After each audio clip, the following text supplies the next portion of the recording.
amigos, e vamos falar aqui de uma notícia que saiu ontem no The Intercept Brasil, cuja manchete é: ex-pastores e bispos organizam revolta contra a Igreja Universal na África do Sul, para onde Bolsonaro quer nomear Crivella.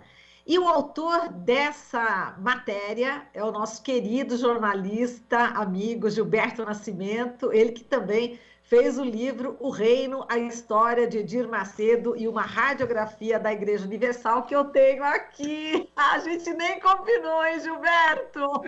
E os dois com o livro na mão. Sensacional. Pois está aqui O Reino. Para quem não leu, recomendo demais esse livro, gente. Importantíssimo para a gente saber toda a história da Universal do Edir Macedo. Mas, Gilberto, conta aí. Pô, primeiro, prazer em tê-lo aqui conosco. Você que já cobriu minhas férias. Muito prazer em revê-lo, hein, Gilberto? É um prazer participar do programa, querida Marilu. Muito obrigado aí pelo convite, mais uma vez. Eu que agradeço a oportunidade. Eu mostrei o livro hoje porque eu participei de uma conversa recentemente e não mostrei o livro. Quando terminou, a pessoa me cobrou, falou: poxa, eu devia ter mostrado o livro. Aí eu falei, fomos juntos. Mas entramos sem combinar, hein, gente? Isso que é muito legal. Mas vamos lá, a gente vai falar já já desse livro, mas vamos aqui para a notícia, para essa reportagem que você fez para o The Intercept Brasil.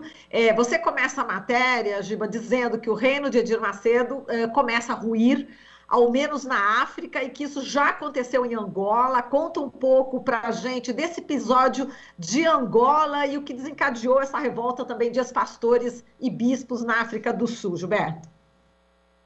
Pois é, no final de 2019, um grupo de 330 bispos e pastores angolanos decidiu romper com a direção brasileira da igreja. Num primeiro momento, fizeram um documento com críticas ao comando da igreja e já naquela oportunidade fizeram graves acusações, né? Acusações de lavagem de dinheiro, expatriação de capitais, racismo também, né? Imposição de vasectomia aos pastores. A questão do racismo chama atenção, né? Porque na África, em países majoritariamente negros, de população negra, lideranças da igreja né, brasileiras, lideranças brasileiras que foram para lá cometeriam crimes de racismo, segundo essas pessoas. E esse movimento em Angola ganhou muita força. Em junho do ano passado, eles assumiram o comando da igreja, tomaram os templos, fizeram uma nova assembleia e decidiram: quem manda aqui agora somos nós. A maioria das pessoas que estavam, a maioria que estava à frente da igreja. E eles encaminharam denúncias à justiça, isso teve desdobramentos. O governo angolano acabou reconhecendo essas lideranças locais como os novos líderes da igreja. Com o tempo, aí, pastores brasileiros da Universal que estavam lá acabaram sendo expulsos. A TV Record foi suspensa, teve as atividades suspensas, e vários líderes da igreja, entre eles o Norilton Gonçalves, que era o todo-poderoso líder da TV Record aqui no Brasil, antes de ir para a África, estão sendo acusados lá por lavagem de dinheiro e associação criminosa. E eu venho acompanhando esse assunto já há um bom tempo, e um dos líderes desse movimento lá que eles chamam de Reforma Angolana, o bispo Fellner Batalha, ele já vinha dizendo que esse movimento deve se alastrar por vários outros países. E começaria ali por países vizinhos, Moçambique, África do Sul, não tão vizinhos necessariamente, mas ali no continente africano. E agora na África do Sul começa um movimento parecido, né? Fizeram manifestações na quarta-feira em frente à sede da igreja, por exemplo. E você conversou com o ex-pastor sul-africano Lutando Jumba, é assim que fala? É esse mesmo? Sim. Conta como é que foi essa conversa com ele. Estou lendo ali aqui a matéria, são várias informações, né, que ele passou aí. Pois é, ele contou que foi pastor por 12 anos e meio na Igreja Universal, e que lá na África do Sul, e que lá eles vêm tendo os mesmos tipos de problemas lá que tiveram em Angola. Eles encaminharam denúncias a uma comissão, um órgão lá ligado ao governo, que cuida ou acompanha a questão de temas religiosos. Esse órgão ouviu familiares de pastores e alguns ex-pastores, e essas denúncias foram encaminhadas. A gente não sabe ainda o que vai ser feito, qual a posição que virá a ser adotada ou não pelo governo lá da África do Sul, mas, de qualquer maneira, começa um movimento lá e uma reação.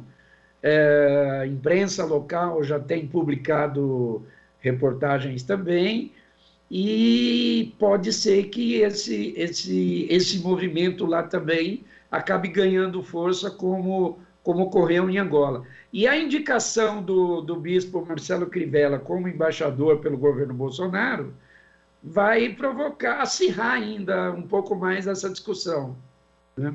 Vamos mergulhar um pouquinho mais nesse assunto, mas antes você citou aí a imprensa, né, sul-africana, e a imprensa de lá parece que denunciou também supostos rituais satânicos, é isso? Olha, isso eu citei na reportagem porque está citado numa reportagem de um dos órgãos de comunicação lá da África do Sul, mas eles não apresentaram maiores detalhes sobre isso, então eu não tenho. Mas foi uma citação feita por um dos veículos de comunicação lá da África do Sul. Então, agora, vamos falar do Crivella. Do Crivella. Você acha que vai emplacar? Porque existem vários empecilhos, digamos assim, que dificultam a ida do Crivella para lá, não é isso? Você, inclusive, aponta aqui na tua reportagem, né? É uma questão que causou polêmica, essa intenção do governo Bolsonaro de indicar o Marcelo Crivella, porque o Marcelo Crivella está sendo processado, né, por acusação de lavagem de dinheiro e uma série de denúncias numa operação feita lá pela Polícia Civil do Estado, e ele chegou a ser preso, né? Ele foi preso em dezembro, ficou preso até fevereiro, aí a prisão foi revogada, mas o STF o impediu de sair do país, ele está com o passaporte apreendido. Então, eu conversei com diplomatas, um ex-embaixador, e eles acham isso um assíncio, um desrespeito até ao Itamaraty. Primeiro, não é comum você indicar como embaixador pessoas que não são da área da diplomacia, né? Isso até já ocorreu e ocorre, mas geralmente você, quando indica uma personalidade super reconhecida, de mérito inquestionável e tal. Agora, indicar alguém processado por corrupção, que acabou de ser preso, que não pode nem sair do país, eles consideraram isso um desrespeito ao Itamaraty e até o próprio país também, né? E essa indicação, ela interessa para a Igreja Universal. E vai ter um representante lá num país importante na África para tentar conter possíveis movimentos contrários aí à Igreja. Mas não será uma decisão tão fácil. Primeiro, ela terá que ser aceita pelo próprio governo da África do Sul, terá que ser aprovada também numa sabatina no Senado, e o STF terá que rever também essa decisão. Exato, e está repercutindo negativamente aí entre esses chanceleres, né, essa notícia, né, Giba? Sim, isso mesmo, isso mesmo. Você chegou a falar com o Celso Amorim, não foi? Sim. O Celso Amorim, inclusive, coloca que, né, o Estado é laico e você não deve ficar misturando a questão da religião com o Estado. Ele até falou, não é por ser evangélico, podia ser católico, judeu ou muçulmano. Você não pode indicar uma pessoa como embaixador por causa de uma questão religiosa ou para essa pessoa e defender os interesses da sua instituição religiosa, seja qual for, né?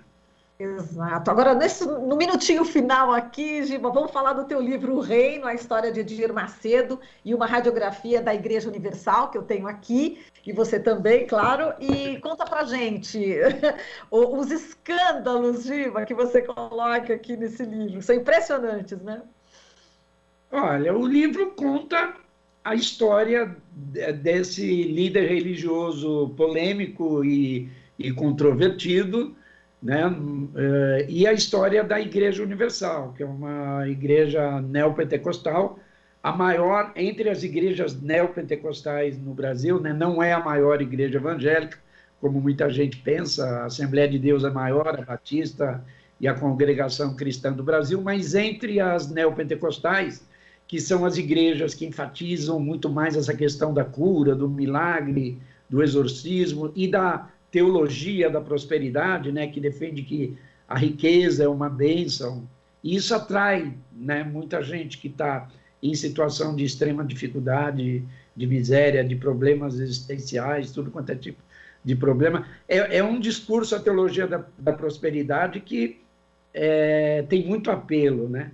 E o Edir Macedo cresceu e se tornou uma pessoa muito poderosa. Ele é, como eu mostro no livro, o único brasileiro e uma das poucas pessoas no mundo que tem sobre os seus domínios uma rede de televisão, uma igreja, um banco e um partido político.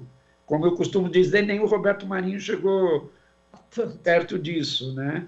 E ainda tem hospitais, seguradora, empresa de planos de saúde, empresas de automóveis, locadora de automóveis, empresa de indústria de água e refrigerante. É um grupo fortíssimo e poderoso, e a igreja está espalhada aí por mais de 90 países. Eu usei no meu livro o número 95 porque eu achei 95 endereços, mas eles chegam a dizer em 170 países. Agora, em alguns países, eles estão começando a ter dificuldades, como é o caso lá na África, né? Em Angola e agora na África do Sul. Perfeito, Gilberto. Bom, a gente agradece aqui a sua participação, parabéns pelo seu trabalho, você que é um jornalista extremamente premiado, tão reconhecido, que a gente morre de orgulho de você, Gilberto, viu? Um forte abraço, um beijo grande. A Marilu é muito premiada também. Ah, pronto, olha aí, quem tem amigo tem tudo. Ganhava todos os prêmios na área de direitos humanos pelo belo trabalho e merecido.